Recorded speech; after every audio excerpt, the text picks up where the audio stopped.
SMP.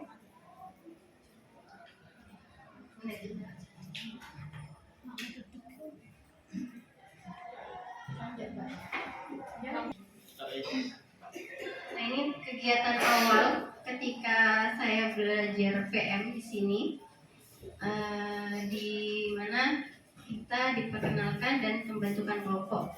Kebetulan di sini adalah kelompok saya dari SMP 1 Silo, SMP 2, SMP 7, kemudian SMP 3. Ini kegiatan selama ini, saya ringkas seperti ini aja. Kegiatan bersama kelompok saya dari IN 1 ini, dari hari pertama sampai hari terakhir, dalam pembuatan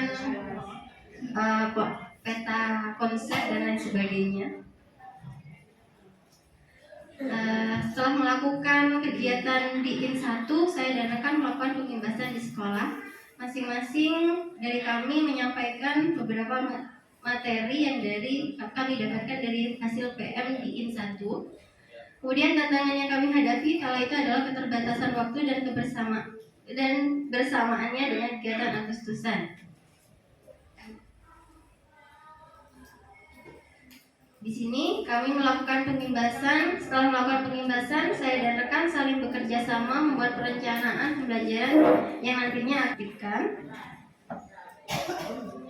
Pada praktek pembelajaran pertama di sini, saya membuat perencanaan tentang bilangan berpangkat yang telah saya sesuaikan dengan apa yang saya dapatkan ketika IN 1. Di tahap 1 ini, saya menggunakan media pembelajaran berupa yang saya harapkan. Tantangan hambatan pada praktik pembelajaran yang pertama adalah tantangannya murid saya merasa grogi karena di KBN itu direkam, mereka masih belum terbiasa sehingga pembelajaran kurang bermakna mungkin.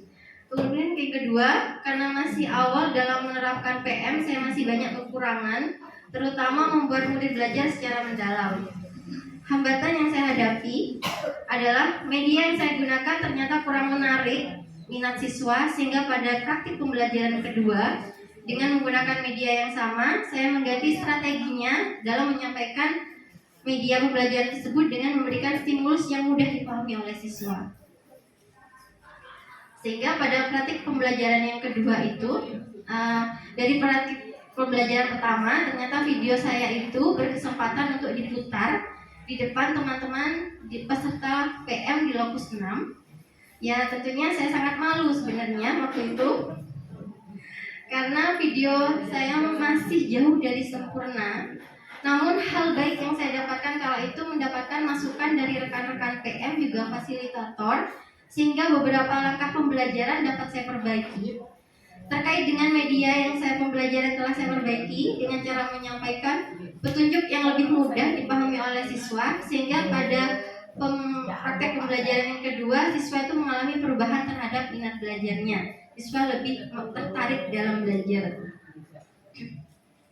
Nah, di sini dari praktek pembelajaran yang ketiga, dari praktek pembelajaran yang kedua, saya bersama rekan saling melakukan observasi. Dari pengalaman hasil praktek pembelajaran sebelumnya, saya mencoba membuat media baru dengan materi yang berbeda. Kalau sebelumnya bilangan berpangkat, saya membuat media pembelajaran yang berkaitan dengan teorema Pythagoras. Pada praktek ini saya mengambil media pembelajaran tentang teorema Pythagoras, tentang menemukan konsep bagaimana teorema Pythagoras menggunakan itu segitiga dan itulah. Kok itulah? Lebih jelasnya nanti dilihat di ya. Kesimpulannya, dari hasil pelatihan PM, saya dapat membuat pembelajaran yang lebih menarik, berkesadaran, membirakan, serta membuat minat belajar murid lebih baik.